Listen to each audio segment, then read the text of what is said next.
Hello friends, ಹೆಂಗಿದ್ದೀರಿ ಎಲ್ಲರೂ? ಆರಾಮದಿರಿ? ಮೊನ್ನೆ ವಿಡಿಯೋದಾಗ ಹೇಳಿದ್ನಿ, ನಿನ್ನೆ ಮೊನ್ನೆದು ಅದು ಮಳೆ ಆತಂದ್ರೆ ಮತ್ತು ಹಚ್ಚಿಗೆ ಆಗ್ತೈತಿ, ಹುಲ್ಲು ಆತಂದ. ಇವತ್ತು ಮಳೆ ಆಗೈತಿ, ಫುಲ್ ಖುಷಿ ಆಯ್ತು. ಒಂದಂದ್ರೆ ಬೆಳೆಗಳಿಗೂ ಬೇಕಾಗಿತ್ತು, ರೈತರಿಗೂ ಭಾಳ ಅವಶ್ಯಕತೆ ಇತ್ತು ಈ ಮಳೆ. ಇಲ್ಲಾಂದ್ರೆ ಸಪ್ಲೈ ತೆಗಿಯಾಕಿತ್ತಿದ್ರು ಎಲ್ಲ ಕಡೆ. ವೋಲ್ಟೇಜ್ ಪ್ರಾಬ್ಲಮ್ ಬರೋದು, ಫ್ರೀಕ್ವೆನ್ಸಿ ಪ್ರಾಬ್ಲಮ್ ಬರೋದು, ಈ ರೀತಿ ಎಲ್ಲ ಆಗತ್ತಿತ್ತು. ಚಲೋ ಆಯ್ತು, ಇದು ಮಳೆ ಆಗತೈತಿ. ಎಲ್ಲ ಕಡೆ ಆಗಲಿ, ಎಲ್ಲ ರೈತರಿಗೆ ಸಿಗಲಿ ಅನ್ನೋದು ನಾ ಅಂದ್ಕೊಳ್ಳೋದ. ಒಂದು ತಾಸು ಬೀಳ್ ಸಾಕು. ಹೆಂಗಂತೀರಿ ಫ್ರೆಂಡ್ಸ? ಒಂದು ತಾಸು ಎಷ್ಟು ಬಿತ್ತಂದ್ರೆ ಎಷ್ಟೋ ಬೇಕಾಟ ಆಗ್ತೈತಿ, ರೈತರಿಗೆ ಹೆಲ್ಪ್ ಆಗ್ತೈತಿ.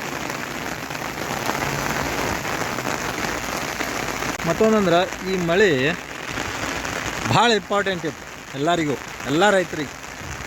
ಎಲ್ಲ ಕಬ್ಬುಗಳ ಬೆಳೆಗಳೆಲ್ಲ ನೀರಿಗೆ ಬಂದಿದ್ದು. ಏಕದಮ್ಮ ಮಳೆ ಬಂದಾದ ಕೂಡಲೇ ಎಲ್ಲರೂ ಮೋಟ್ರ್ ಸ್ಟಾರ್ಟರ್ ಮೇಲೆ ಕೈ ಇಟ್ಕೊಂಡು ಕೂತಿದ್ರು. ಹೀಗಾಗಿ ವೋಲ್ಟೇಜ್ ಪ್ರಾಬ್ಲಮ, ಲೋಡ್ ಪ್ರಾಬ್ಲಮ ಎಲ್ಲನೂ ಬರೋಕೈತಿ. ಆಮೇಲೆ ವಿಂಡ್ ಜನ್ರೇಷನ್ನು ಕಡಿಮೆ ಆಗಿತ್ತು. ಆಮೇಲೆ ಮಾಡಿ ಹಾಕಂತಲೇ ಸೋಲಾರ್ ಜನ್ರೇಷನು ಇಲ್ಲ ಆಯಿತು.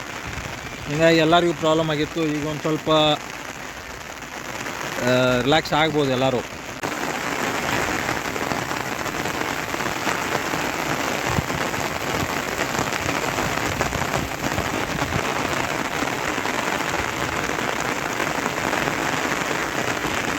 ನಮ್ಮ ಎಮ್ಮೆಗಳ ಮಳೆ ಬರಂತಲೇ ಓಡಿ ಹೋಗ್ತಾವೆ ಅನ್ನತ್ತೀನಿ ಮನೆ ಕಡೆ. ಆದರೂ ಮೇಯಾಕತ್ತಾವು. ಅದೊಂದು ಖುಷಿ ವಿಚಾರ. ಯಾಕಂದ್ರೆ ಕಂಟಿನ್ಯೂ ಈಗ ಒಂದು ವಾರ 10 ದಿವಸ ಇತ್ತು, ಬಿಸಿಲು ಭಾಳ ಇತ್ತು. ಬಿಸಿಲಾಗಿ ಮೇಯ್ವಲ್ಲೋಗಿದ್ದು. ನಾನು ಅವ್ರ ಮೈ ತೊಳೆದ್ರಕ್ಕಿಲ್ಲ, ಅವ್ರದ್ದು ಒಟ್ಟು ಹಸನ ಆಗ್ತೈತಿ ಮೈಯ. ಒಂದು ಸ್ವಲ್ಪ ತೋರಿಸ್ಕೊಳ್ಳಿ ಅನ್ನಂತ ನಾನು. ಓಕೆ ಫ್ರೆಂಡ್ಸ್, ಬಾಯ್. ಸಿಗೋಣ ನೆಕ್ಸ್ಟ್ ವಿಡಿಯೋದಾಗ. ಸಬ್ಸ್ಕ್ರೈಬ್ ಮಾಡಿರಿ, ಲೈಕ್ ಮಾಡಿರಿ, ಶೇರ್ ಮಾಡಿರಿ. ಬಡ ರೈತ ಮಕ್ಕಳನ್ನ ಬೆಳೆಸ್ರಿ. ಏನೋ ಒಂದು ಸ್ವಲ್ಪ ವಿಡಿಯೋ ತಪ್ಪಾಗಿದ್ರೆ, ಏನರ ಮಾತಾಡೋದು ತಪ್ಪಿತ್ತಂದರೆ ಹೊಟ್ಟೆಗೆ ಹಾಕೋರಿ ಮಾತುಗಳ. Okay bye friends.